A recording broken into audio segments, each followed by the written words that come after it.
All right, welcome everyone. My name is Brendan. I'm a senior research scientist here at AWI. Before we get the program started for this evening, a couple of housekeeping things. If you need to use the restrooms, they are straight out the door across the hall. Feel free to get up and use those whenever you'd like. This webinar slash talk is a webinar slash talk. So there are people joining us via Zoom so that everyone in the room is aware of that. For the folks that are on Zoom, if you have questions throughout the talk, if you can please type them in the Q&A section at the bottom of your screen. One of our staff will read those out loud to Leah at the end.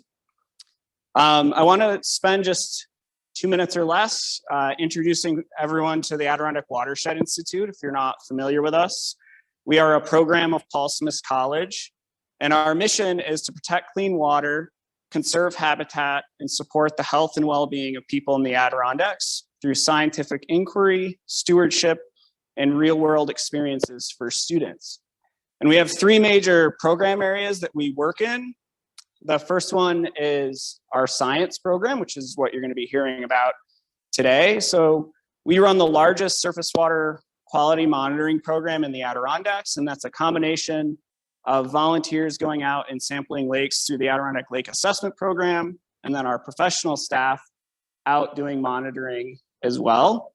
And we also have a terrestrial ecology program that studies the impacts of development, recreation, and climate change on wildlife communities. The second pillar or program area of our work is stewardship. So we run the largest aquatic invasive species spread prevention program in New York State. So our stewards that are out at boat launches, which many of you have likely interacted with at some point in time, are the front lines to preventing the spread of invasive species in the Adirondack Park and inspiring people to be good stewards of those resources. And if you're here and maybe looking for a summer job next summer, we hire close to 100 stewards from around the park. Many of those are Paul Smith students. So you can sort of stay tuned from AWI or sign up to our email newsletter. There's a sign up sheet on the table over there if you want to hear more about those job opportunities. And then the last pillar of our work is around community. And so we work with federal, state, and local governments, as well as lake associations, community groups, and schools to build community around clean water protection in the Adirondacks. So tonight, pleased to introduce to everyone Lija Treibergs, who is a research associate here at AWI. She joined our team in 2020, just as the pandemic was starting to really take off. So quite the time to make a transition in your career and move to a brand new place. And she leads our field operations on the science side of the house at AWI and serves as one of our primary lab analysts. Prior to joining AWI, she worked as a lab manager for an aquatic geochemistry group at the University of Michigan, researching carbon cycling in tundra watersheds of northern Alaska, and as a technician for a marine nitrogen biogeochemistry lab at the University of Connecticut. Those are all really big words, and sometimes hard to say all together. She has a master's degree in oceanography from the University of Connecticut, a bachelor's degree in geosciences from Princeton University, and she's here tonight to share her perspectives on research in polar regions as she prepares for her second deployment to Antarctica. I'm going to turn it over to Leah.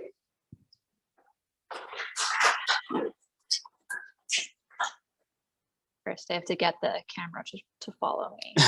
Maybe move your hand back a little bit. See if this works. There you go. Thanks, Brendan, for the introduction. I also wanted to take this opportunity to thank everyone on AWI staff who helped make this event possible. Brendan with tech support, Stephanie and Tom, and just everyone, all of you for being here tonight.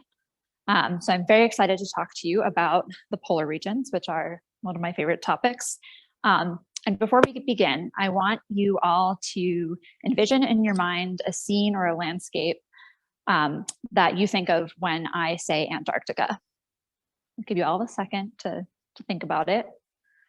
And And for any of you, did it look anything like this? Ice, snow, cold, mountains. Yeah, great.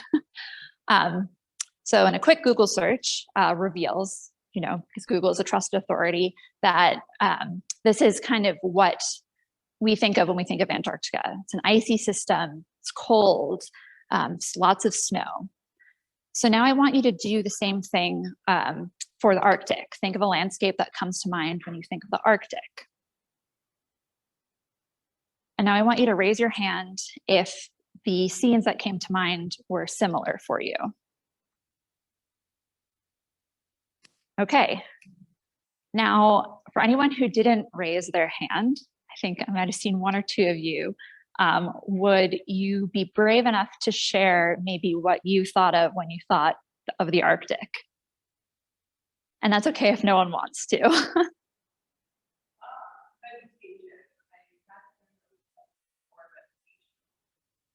Yeah, great. So we move on to the Arctic. We'll see that these images for the Arctic are a little bit more diverse. Like Becca's image that came to mind, you see some of them start to have those kind of greens and browns of shrubby vegetation. And one of the pictures even has, I think, some trees in the bottom. And so I did that exercise to illustrate that often when we think of the two polar regions, we think of them synonymously. But in fact, these two regions have some key differences that impact the way that they look and the way that they kind of appear in the environment. And the fundamental reason for this difference is that the Antarctica is a continent surrounded by an ocean, whereas the Arctic is an ocean surrounded by continents.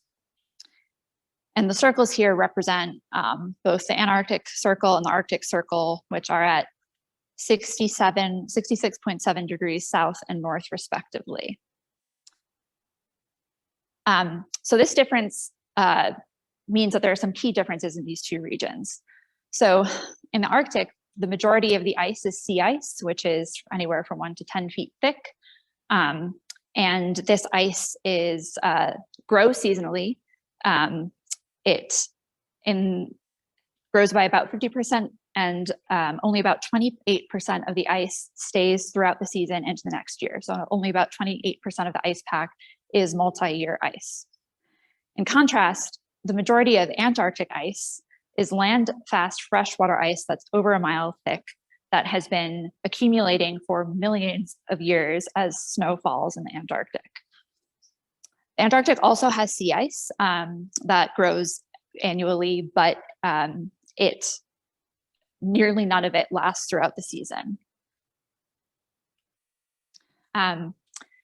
This has implications for the overall temperatures of these regions. Because the Arctic is primarily an ocean, it both sits at sea level and its temperature is moderated by the ocean's heat retention. The surface of Antarctica is over 1 mile higher, and the ocean's moderating effects are kind of isolated to the coastline.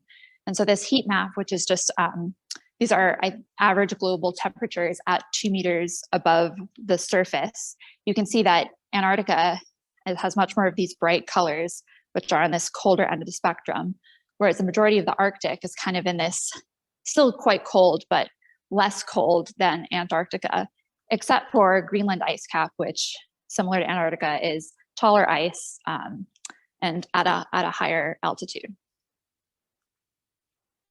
The Arctic has much more diverse plant and animal life. There are approximately 1,700 species of plants that grow in the tundra, and there are even some hardy trees that can grow above the Arctic Circle.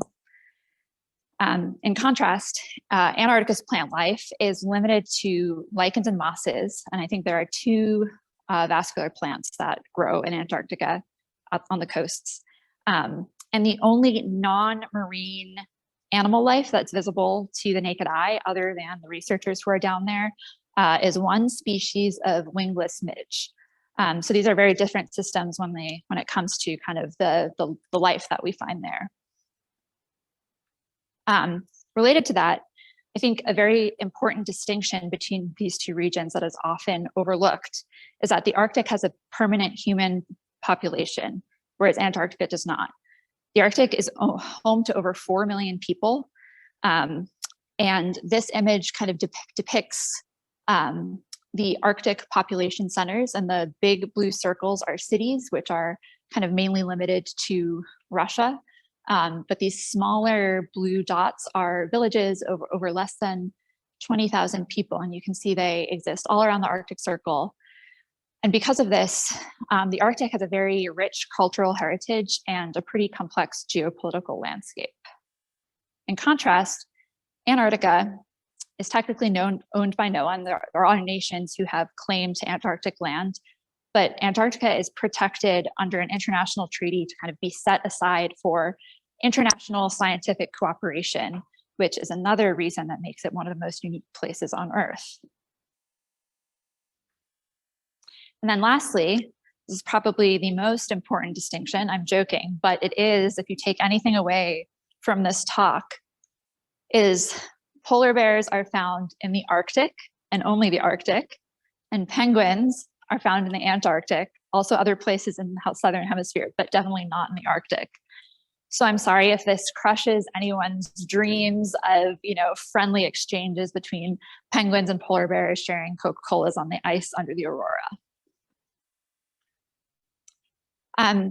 I wanted to put these maps up here because I think we're so used to map projections that display the world like this, that it can be difficult to conceptualize kind of the size of these regions and how they relate to each other. And so up here, there's a just map of the United States overlaying Antarctica to give you a sense of kind of how those two compare. It's as wide as the US is wide and taller. And then I really like this, I think it's a Dymaxion projection, because it more or less retains the shape and area of the continents and doesn't split and spread the poles like most projections. And so the polar regions represent 12% of Earth's surface. And so now that we've established some background on the polar regions, I want to jump into kind of how climate change is affecting the polar regions and how climate change in the polar regions affects the rest of the planet. Because even though they only represent 12% of Earth's surface, they kind of impact the globe quite a bit. So climate change in the poles can mean major global impacts elsewhere. And kind of the scenario that we're most familiar with is sea level rise. So higher temperatures in the polar regions cause glacier and polar ice cap melt in Antarctica and Greenland. And this leads to a higher volume of water in the ocean.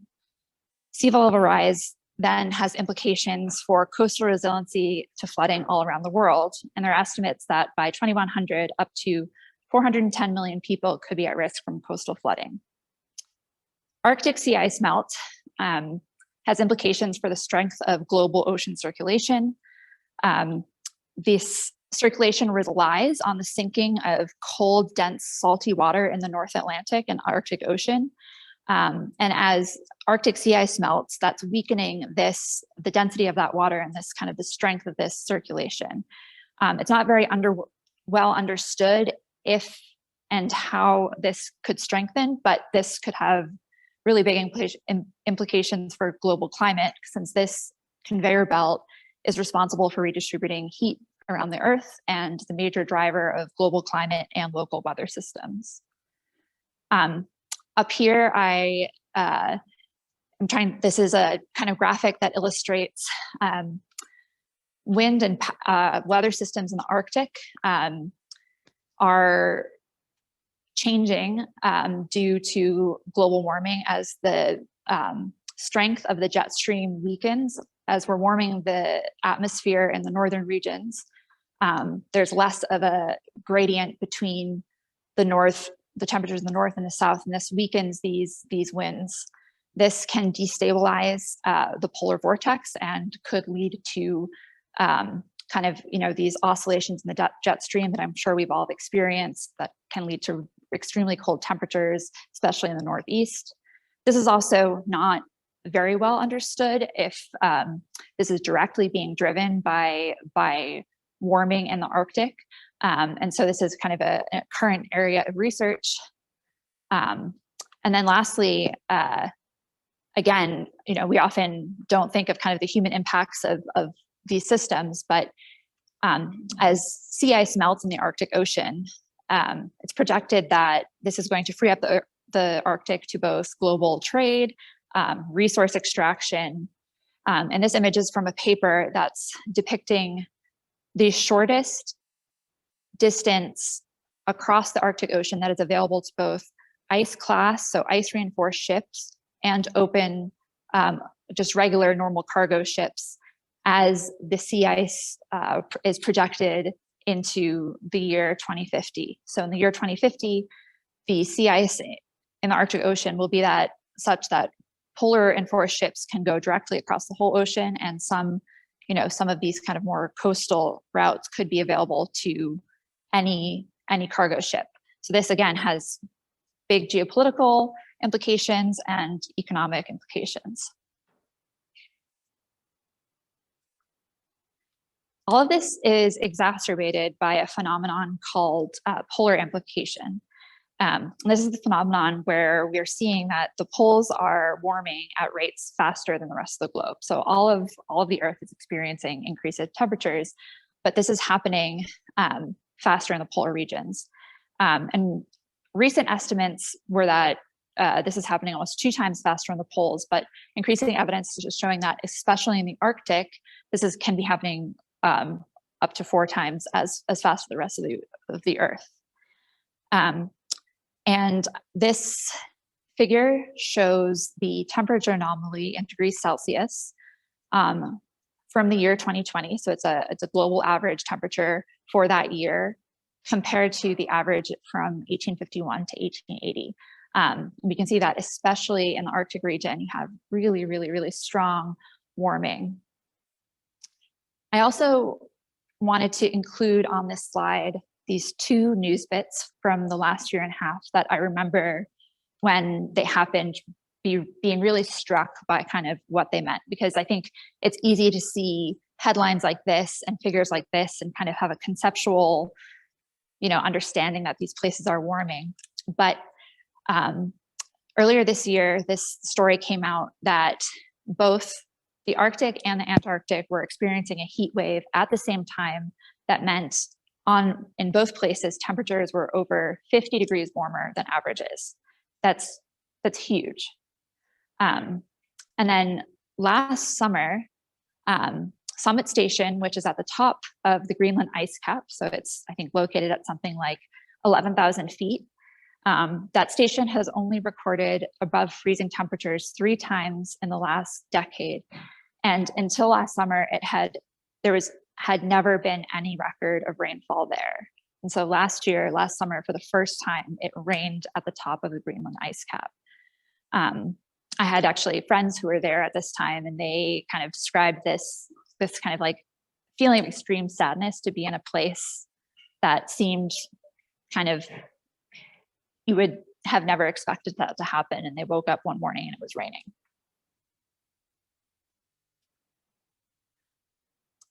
The poles also experience climate feedback phenomenon and so by climate feedback, these are processes that so if something happens, the result of that process amplifies that process. And so in the Arctic has tremendous stores of carbon in the permafrost, which is permanently frozen soils in the high latitudes of the Arctic.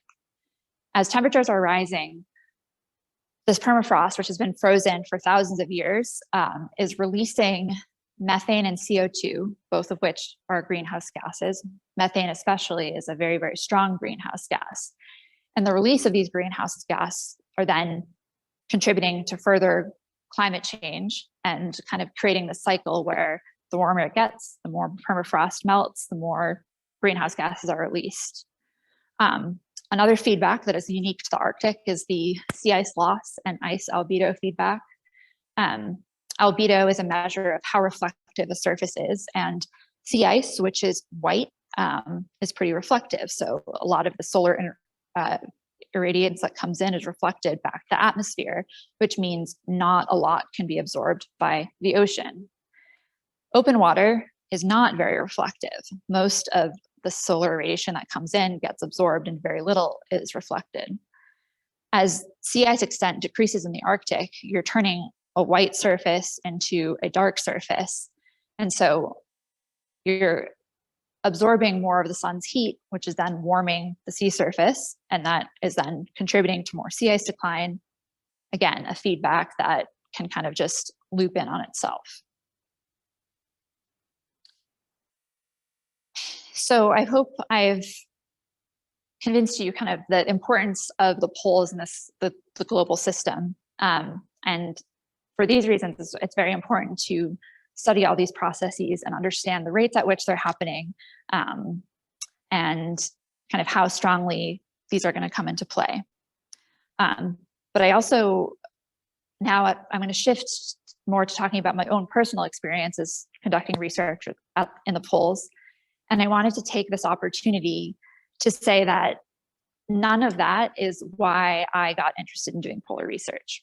And I wanted to share that because I think it's important to sometimes separate kind of our own personal interests in something with kind of the larger implications. I was drawn to the poles initially because I love the cold. I was drawn by kind of what you think of when you think of this environment, kind of the icy expanses, the adventure of it. And that is still part of what draws me. Since then, I've learned all of this information that kind of contributes to a greater understanding of the importance of these regions. But part of my passion in studying these places comes from this kind of just draw to the kind of aesthetic and adventure of it. And because of that, so when I finished my master's, I was looking for a job, and I saw a posting for this lab manager at the University of Michigan for a lab that was studying carbon cycling in the Arctic. My master's was studying nitrogen cycling in the ocean, and so there was a connection to kind of my biogeochemical interests, but a large part of the draw for me was getting the chance to go to the Arctic, a system that I had been excited about kind of my entire life. And so I accepted a job that would bring me up to Toolik Field Station, which is an LTER site, which is called a long-term ecological research site. It's part of a network of 28 sites that are currently active in the US and abroad that cover a diverse array of ecosystems. And their focus is the collection of long-term data paired with focused experiments to understand how ecosystems function and are changing through time. All the data is publicly available, and these sites also focus on interdisciplinary research. They bring many different researchers with different backgrounds together to fully understand how a system works. And these are all the LTR sites and when they started. And so some of them have been collecting data since the 1980s. The Arctic site that I was headed to started formally collecting data as part of the LTER in 1990. But Toolik Station had been operating as a field station since the 50s, and so also had kind of a data set going back that long. So to orient you, here's the state of Alaska. This is Fairbanks, which is located in interior Alaska. And Toolik Field Station is a 9-hour drive north of Fairbanks over the Brooks Mountains, kind of in the southern edge of the North Slope tundra. The drive is on what's called the Dalton Highway, also called the Hull Road, which is the road that was built to support the oil lines running from Prudhoe Bay up on the coast all the way down to Fairbanks, and then actually all the way down to Valdez. This road is a dirt road, and it's also notorious for being very rough. And so this was always an exciting journey to land in Fairbanks and then drive up, and all the researchers would take turns driving the truck. This was a common occurrence. I think that we had, I would say, averaged a flat tire probably every other trip. So I got pretty adept at changing these tires. It was also extra nerve-wracking when you were carrying like precious scientific equipment in the back of your truck and you would hit one of these potholes and be like, I hope that this is still working. So zooming in now on Toolik Field Station, this is just from Google Earth, a satellite image. You can see that the tundra around Toolik Field Station is full of water. There are lakes everywhere. These streams are running through the landscape. And this is because this tundra system is overlaying permafrost. And so in the springtime, you have the melt of the snowpack, and then the water runs over kind of this, it's maybe, a few feet to meters deep is the actual thaw depth. And so all of that water is kind of collecting in this kind of big boggy area with lakes and streams. So it's a system that's dominated by water interacting with the landscape. This is zooming in on Toolik Field Station even closer. And this is the aerial view of camp. And then all of this network are boardwalks that have been built so that researchers can carry out experiments in different parts of the site without disturbing the kind of fragile tundra ecosystem. So there are kind of experimental vegetation plots and kind of all these experiments, they can get to without disturbing the habitat. This is what Toolik looks like a little bit closer up. All of these trailer buildings here are laboratories. So each research group gets assigned a trailer lab. Sometimes you get one all to yourself. Sometimes you're sharing it with one or two other research groups. So space is very limited and you learn how to take turns and schedule experiments so you're not running into each other. There's a kind of primary dining hall and community center here. Toolik has some of the best food that I've ever eaten in my life. The people who work there come up and take a really great joy in cooking for this group of researchers. And so they would make us all sorts of delicious treats. And I could never really convince anyone that some of the best food that I've had in my entire life was at a small research station in the Arctic.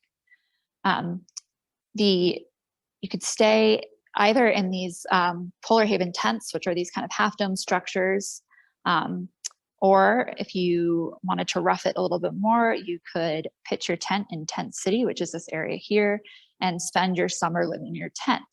I did this my first year, and it was lovely. I loved waking up to the lake every morning, but I also did not choose to do that the next 3 summers. I am very charmed that the Toolik Field Station logo is a yellow-billed loon. This was before I moved to the Adirondacks, so I didn't yet have my kind of connection with the loon. This is an Arctic loon, and I was not as familiar with loon calls. And I remember being in my tent one of the first nights that I was there and hearing, I'm not going to try to do a loon call because I would butcher it, but you all know how freaky those sounds can be if you don't know what you're listening to. And so the group that I was going up with was the aquatic geochemistry lab at the University of Michigan, and the PI, the principal investigator for that lab is Dr. Rose Corey. And our group was primarily interested in how carbon is processed in Arctic inland freshwaters. Specifically, we were interested in how DOC, which is dissolved organic carbon, is broken down into carbon dioxide and then returned to the atmosphere. So it's a pathway for carbon that's in kind of the land and the waters to make it back into the atmosphere. DOC is a collection of molecules that are, as water moves through plant and soils, it picks up organic material, can also be produced in the water itself, but it is what gives some of our Adirondack lakes this nice rich brown color. It's a little bit of an extreme example. And so I'm not going to get too much into this, but the primary pathway for DOC degradation to CO2 is bacterial respiration. our group was interested in all of the other potential pathways to convert DOC to CO2. And very briefly, we were interested in the sunlight effect and the effect of reactive oxygen species in the soil in that process. We were also interested in how all of these reactions might change when you shift the source of dissolved organic carbon from kind of the active material in the landscape currently to carbon that's coming from old stores of permafrost. So carbon that hasn't seen the surface for thousands of years. And this is because in the Arctic, we are having permafrost thaw, and we are starting to get some of this, this old carbon into the waterways. So we did this by kind of traipsing all around the tundra and collecting samples at over 30 sites on the Sagamihirtok River, Kuparik River, coastal plain lakes, and then collecting soil and tundra samples from various sites around the North Slope. Most of this work we had to take helicopters because there is one and only one road in this section of the Arctic. And so if you weren't, and you can't see it here in this, but it basically goes along this stretch of the Sag. And so if your site was not on that road, the only way to access it was to get there via helicopter. We then take those samples and perform experiments with them, subject them to sunlight, and measure how kind of the composition of the dissolved organic carbon changed and how much CO2 was produced. This also involved digging up the tundra to try to get to that permafrost, and then filtering that kind of muddy water so that we would have water that kind of represented what the water will be like when we start to have permafrost melt, and then doing the same kind of types of experiments on that water. And I just put some of these images up there to give you a sense of kind of what the tundra is like in the summertime. And again, if we're harkening back to that exercise when we thought of the Arctic, this certainly isn't what I thought the Arctic was going to be like when I first thought about coming up here. It's incredibly lush and green, and it's a very special place. However, it's not all dreamlike. I'm just going to zoom in on this picture here. So this is the same picture, and if you zoom in, you'll see that these are all mosquitoes all the time. So because of that, I decided to leave the Arctic behind and head to the only place on Earth where the only bug was a wingless midge. I'm joking, of course, but I did have the chance to, it was through working at Toolik that I got my initial opportunity to go down to Antarctica.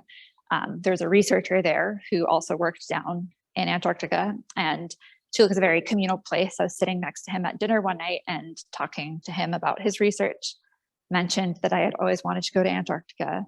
He kind of, said, oh yeah, so does everyone. And I was like, okay. But then he knew that my boss was a colleague of his, and he said, well, actually, we've been considering bringing down another lab analyst. Email me in a few months and we'll see if we have a spot for you. And so I did, and they did. And so a year later, I was on my way to my second LTER site, which is the McMurdo Dry Valleys down here in this corner. So if I thought the travel and logistics of getting to Toolik were complicated, it's nothing compared to what it takes to go down to Antarctica. So you start out by flying to Christchurch, New Zealand, which in itself from the East Coast is like an 18-hour flight or something like that. You then go through a bunch of trainings. You are sent to the CDC, which means something different there. It's the Cold Weather Clothing Distribution Center, where you are issued a standard set of extreme cold weather gear. This includes this parka, which is referred to as Big Red, either wind pants or insulated Carhartts, and then various undergarments. And then I don't know if you can see them. Well, they're these big white insulated boots called bunny boots. And you're required to wear all of this on any flight. And this is to keep you safe in the event that your plane goes down or you find yourself in the Antarctic environment. You can stay warm. You then are sent to the Antarctic terminal in Christchurch for your flight down to the ice. This, so fun fact, it's the US Air National Guard, the New York US Air National Guard that flies these planes. And so these planes actually originate in the Air National Guard in Schenectady. And so they're called things like Pride of Scotia and like, you know, very, very close to home. So I really like that. I feel, you know, there are two types of planes that they fly down to the ice. The first is a Globemaster C-17, which is a behemoth of a plane. It can fit a helicopter inside of it. And the other one is this LC-130, which is also called a Hercules. It's a Arctic version or polar version of the more common C-130, which is a cargo plane. And really the only difference is that it has skis. And I will most likely be flying down on one of these because I am flying down in December, which is the start of kind of like the Antarctic midsummer. And the runways there are snow and ice, and they get soft enough in the middle of the summer where they can no longer support these kind of big, heavy wheeled aircraft. That's a little bit unfortunate because for two reasons. In the big plane, the flight takes 5 hours. And the little plane, it takes between 9 and 11, depends on which elevation they're flying at. And then this, you know, these are like nice, cushy airline type seats for the 5-hour flight. But if you're on the 11-hour flight, you are packed in like sardines, knee to knee, basically sitting on cargo webbing. However, it's not all bad news. The little plane has a porthole in the back that you can walk and look out. And so you can see your first glimpses of the Antarctic continent as you fly south to McMurdo Station. So these were my first glimpses of Antarctica, which was a very profound experience for me since I've been wanting to go there since I was maybe 8. Okay, so zooming in on McMurdo Station, just to orient you, I've kind of flipped Antarctica around from the way that we've been viewing it in the past slides so that we can kind of keep our north-south orientation. McMurdo Station is actually on an island called Ross Island that is kind of permanently stuck to the larger Antarctic behemoth because it's kind of butts up right against the Ross ice shelf. On the other side is McMurdo Sound, which is sea ice. And so this ice will blow out on occasion and be open water. McMurdo is very close to the kind of the mainland Antarctica, which is this kind of this coast here. And it's right near the start of the Transantarctic Mountains, which on this map are these mountains here. Yeah, so McMurdo Station is the largest base on the continent of Antarctica. It's one of 3 US bases. The other 2 are Palmer Station, which is on the peninsula, and South Pole Station. It can support up to 1,200 residents. And in the Southern Hemisphere summer, it often does have that many people there or close to it. In the wintertime, the population drops to about 100. And so there's a very big difference between kind of the summer operations and the winter operations.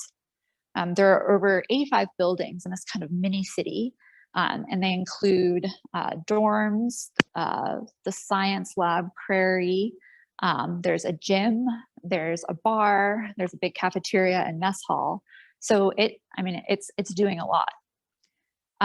It also is the logistics hub for the South Pole and the Dry Valleys field camps and the deep field camps. So it's doing a lot more than just supporting itself. It has a lot of people coming through to kind of get further out into the field. It's resupplied once a year by a cargo ship that follows an icebreaker that breaks a channel for it. And then that cargo ship takes all of the waste from McMurdo Station and samples actually, and then onboards any construction materials and kind of food supplies for the next year. It's the starting point for the SPOT Traverse, which stands for the South Pole Overland Traverse, which is a caravan of heavy equipment that goes from McMurdo 900 miles to South Pole Station to open that station for the season. It's also only 2 miles from New Zealand's base, Scott Base, which is much smaller. And so they also share resources and have a close scientific collaboration and cooperation with the New Zealand Antarctic program. It's also, and this is my favorite fact, the site of the world's southernmost music festival, Ice Stock, which happens every New Year's Eve. I think it begins at like 6 p.m. and goes to 2 in the morning. And people, station residents will form bands in the months leading up to this, and they're very good. Antarctica draws some very interesting and talented people, and so the music selection is top notch. When I go down this season, I will only be in McMurdo for a week. I'll be getting some trainings, supplies, and then I will be heading out to the field sites in the dry valleys. The dry valleys are this section here, and they are accessed from McMurdo via helicopter. Zooming in a little bit closer, kind of gives you a better sense of kind of what these valleys like. They're unglaciated sections of Antarctica where the soil is exposed and is, this is the largest unglaciated section of Antarctica, but it's still less than a percent of the mass of Antarctica. So they're very unique even within the Antarctic system. The valley that we work in is this one here, which is called Taylor Valley.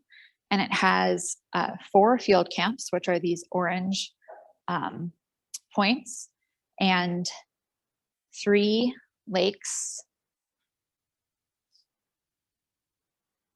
And this is what it looks like when you fly into the dry valleys. So again, this is not what I imagined when I thought of Antarctica at all. But this is one of the kind of the most unique places on the continent. So you have kind of this exposed soil and these windblown rocks. Over here, you can see one of the lakes, that's these permanently ice-covered lakes that's in the bottom of the valley. The field camps, like I said, there are 4 of them.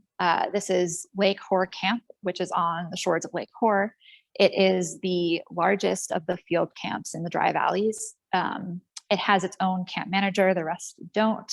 And the camp manager is responsible for all of the logistics that happen in the dry valleys. So she coordinates all the helicopter flights and makes sure that everyone in the field camps are accounted for, and does kind of the safety and logistics and comms coordinator for the whole dry valley system. She also is an excellent baker and bakes us delicious treats.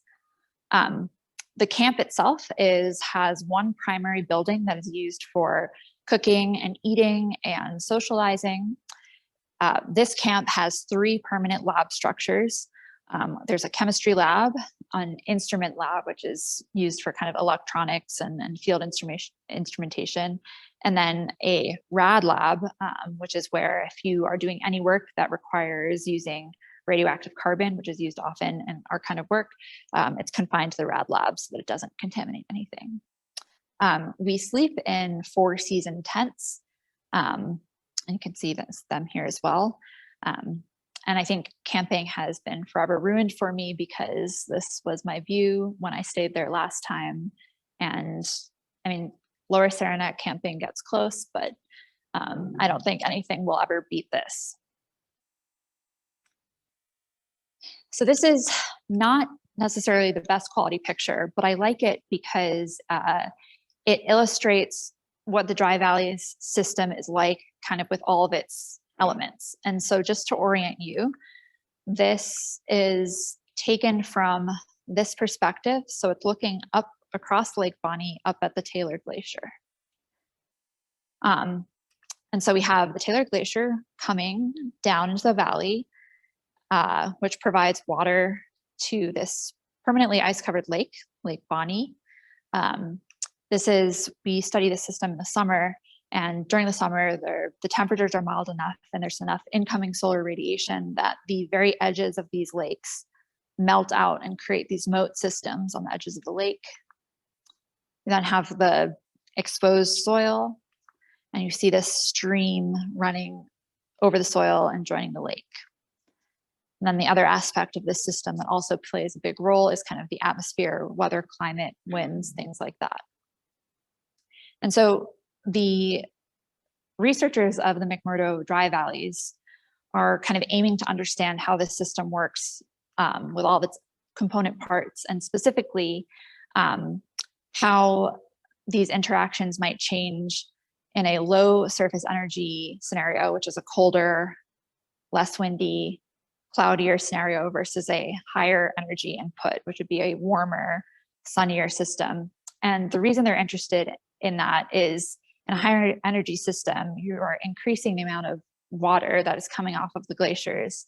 And this leads to increased stream flow, and, you know, kind of larger moats. And the hypothesis is that this is going to increase the connectivity between all of these different component parts.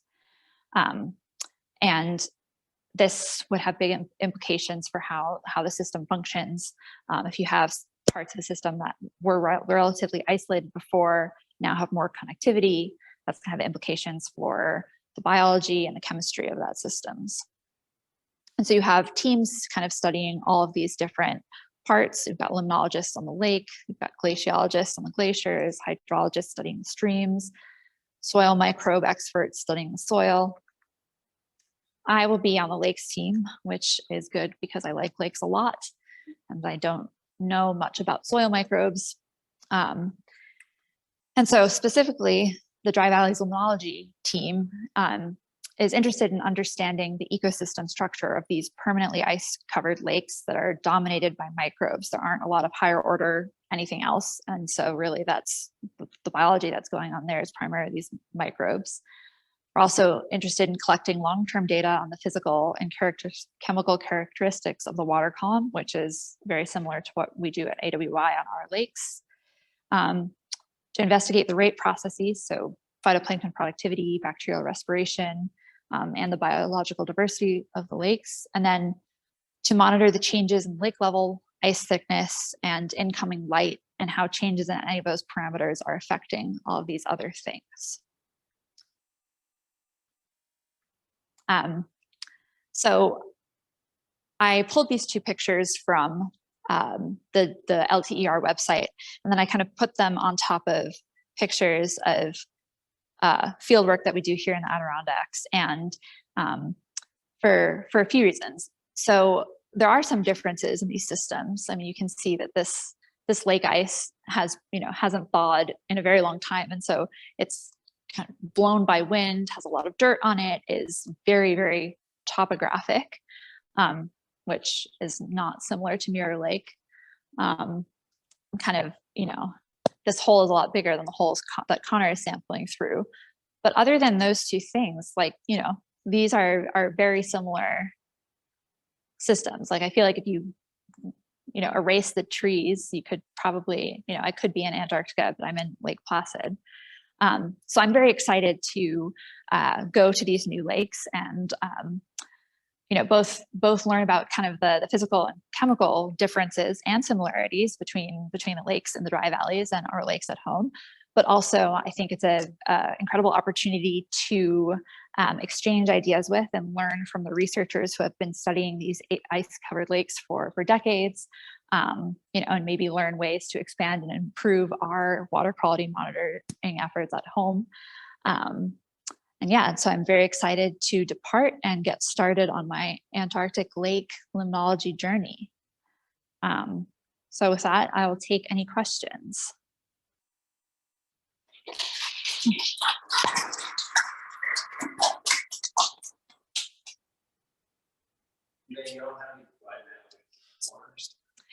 Yeah, so the way the topography of the mountains is some of the highest parts of the Antarctic mountain range are basically preventing the wider or the bigger ice cap from flowing down and filling in the valleys. So the valleys themselves are kind of normal mountain valleys that if you kind of took away the Antarctic ice cap, you would find similar valleys kind of everywhere. But it's the topography of the surrounding mountains themselves that are kind of isolating them and protecting them from having the flow of glacier ice down into the valleys.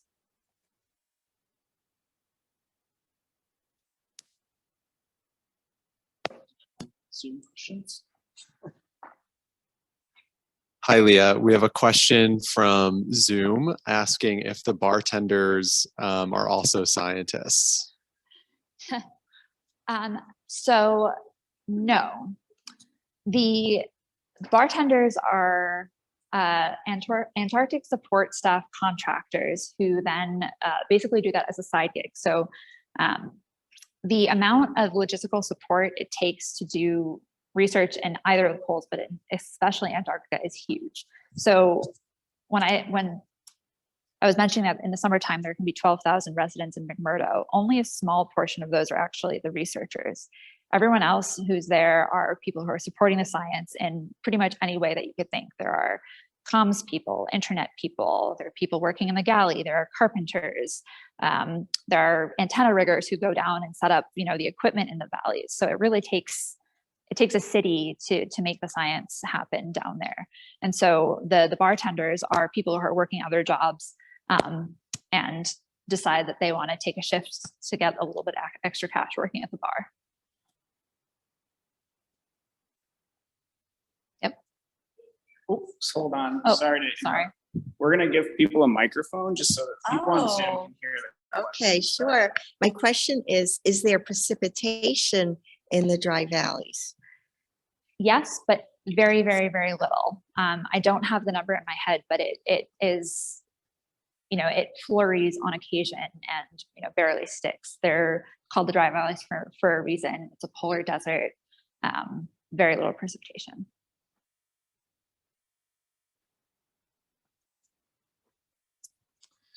Hi, Leah. Do the dry valleys get much snowfall? So yeah, this is a kind of a repeat of the question that we just heard, but it will snow, but very, very little.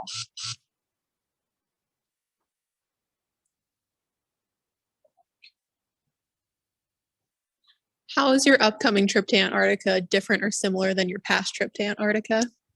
That's a great question. The primary difference is the last time I went down, I was mainly working as a lab chemist in the lab at McMurdo. So I spent a week out in the Dry Valleys field camp helping a grad student do some work on a glacier. But the rest of the time I was there, I was in the lab running all the samples that were coming back from the valleys. This time I'll be splitting my time between both. I'll be spending I think a month and a half in the field and then a month in the lab. And so for me, that's really exciting because I'll get to kind of experience the environment more fully than I did last time, which I think is exciting just in and of itself, but I think helps contribute to a kind of a more comprehensive understanding of the system when you can be there and kind of, be experiencing all of that. Brendan. If someone's interested in working in either of these environments, do you have any recommendations, especially for like our students, on how to get connected or where to look for opportunities to basically follow in sort of similar path to yourself? Yeah, so I will say there are probably more opportunities in the Arctic than the Antarctic just because of the difference in logistics, but the Thule Field Station has postings for seasonal research technicians all the time, and they're interested in people who have kind of field experiences working in environmental systems. So for Paul Smith students, I think would actually be a very, very good fit. Those jobs are posted either on the LTER website or you can find them on job boards like Ecolog. The Antarctic is a little bit harder just because of, like I said, the logistics and the amount of people that go down there. And so I think the two primary pathways for work in the Antarctic are finding the researchers who work there and seeing if their research interests align with yours and considering working in their labs as a grad student. They occasionally have technician positions, but not as frequently. And then there's also the opportunity to go down as a contractor. There are science adjacent contracting jobs, working in the labs, working kind of in environmental protection. So it's worth checking that out as well. Any other more Zoom questions? What parameters are you measuring in the lakes? Yeah, great question. So we will be collecting samples to kind of run what I call kind of the general suite of chemistry analysis. So that includes nutrients, so nitrate, ammonium, which are both nitrogen nutrients, phosphate. We'll be measuring chlorophyll. We're doing DOC, dissolved organic carbon, like I mentioned earlier.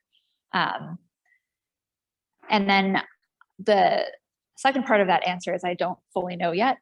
So this will be my first time working on the lakes team. And so that the program will be new to me. And I think that they're going to be, there might be other things that we're doing as well. I know that they do, they run experiments in the lake to measure phytoplankton productivity and respiration. Those are kind of experiments that happen in the lake water itself. So it'll be exciting for me to learn fully the answer to that question. What temperatures are you expecting? Also a great question. Balmy. In the summer, it's actually fairly mild there, especially compared to our Adirondack standards. In December and January, it's likely going to be warmer there than it will be here. I think the January and December temperatures are mainly in the 20s, and it can get up almost to around freezing. They occasionally have days above freezing as well. In February, it starts to get a little bit colder. That's the start of the fall season. And so it'll start dropping, but nothing like, midwinter in the Adirondacks. What does your typical workday look like? And are there any precautions taken to prevent the introduction of new species? Both really good questions. So our work days are fairly full. We maintain a full schedule to kind of maximize our time there. The time there is precious. And so the mornings start, I don't know the time exactly, but I imagine we'll be working kind of like, 8 to 5 or 6. It's variable because of kind of the nature of what we do. There are intensive sampling days that it's like, okay, get out on the lake and do, protocol A through X as long as it takes. And sometimes those are really long days, but then you might have kind of a rest day or a lighter day after. And then the second question is, yes, there are. And the Antarctic Treaty is very, very specific about introduction of any sort of plant or animal. They have very specific protocols. They give you a little sticker that says "Don't pack a pest." So you inspect before you arrive in New Zealand. You inspect all of your gear. So if you're bringing anything from the States, you want to make sure that it's clean. And so kind of your first line of defense is New Zealand has a pretty stringent, environmental policy where when you land in the airport, they will go over all of your gear. And then when you go to Antarctica, you go to an environmental training where they train you to look over, like open the flaps of your Velcro, make sure there's no organic material stuck in there. So they do really emphasize, protecting this place and trying to stop that from happening. And especially, as the climate down there is warming, it's creating potentially an environment where these invasive species would potentially have a better chance of surviving. So, to wait for the mic. Mm-hmm. Yeah, we can. Well, people on Zoom. Yeah, it's fine. So along that line, those moats where there is liquid water, Yep. Can you drink it? Because there's like no giardia, there's no, are those things there? There's nothing pooping, so. So I would say it's probably a better choice than many other places that you would want to drink the water, but the protocol is still not to. So we actually, when we're in the field, the we collect our water from breaking it off the glaciers and then melting it. They call them glacier berries in a pot and then boiling it. So you still are kind of, and they have someone in McMurdo come in and regularly do kind of the typical drinking water testing that you would have in kind of any other public establishment to make sure that it's, meeting those standards. But yes, you could, most likely. Any other questions from in the room? I think we have one remaining. Oh, they're keep rolling. We're almost the end of our time. We've got a couple more questions, Leah. One is there southern lights similar to northern lights? There are, and I wish that I would have the chance to see them, but when I'm down there, it will be 24 hours of sunlight. So I will never at once experience an Antarctic sunset. So unfortunately, I won't be able to see them. But yes, there are the Aurora Australis, I believe they're called. So we had a few questions about the music festival, and folks are very curious if you're going to be able to participate in this year's Ice Stock Music Festival. Me personally? Yes. I will most likely not be participating. I play the oboe. I don't know if it really, usually jives well with other band instruments. But also I'm going to be pretty much right when I get there, I'll be flying out to the valleys. I may be back in town, which is how they refer to McMurdo, for the festival, but it's not certain. It depends on kind of the sampling schedule and when those flights are. So I wouldn't want to commit myself to a band and then let them down by being in the field. Great. Thank you, Leah. I think we're going to wrap it up, but we'll be hanging around if anyone has questions. If anyone is interested in following along with Leah's adventures, we are going to have a page on our website that is going to have the weather in McMurdo and the weather in Paul Smith. So we can see if Leah actually is enjoying nice warm temperatures down there compared to us. And then we'll be sharing updates from Leah on that page as well, and also on our social media and all that good stuff. And so if you do want to sign up for our email list, we'll be sharing some of that information there. And thanks, Leah. Really appreciate the presentation. And thanks for everyone for coming out tonight and tuning in via Zoom. Yeah, so. Thank you. Thank you.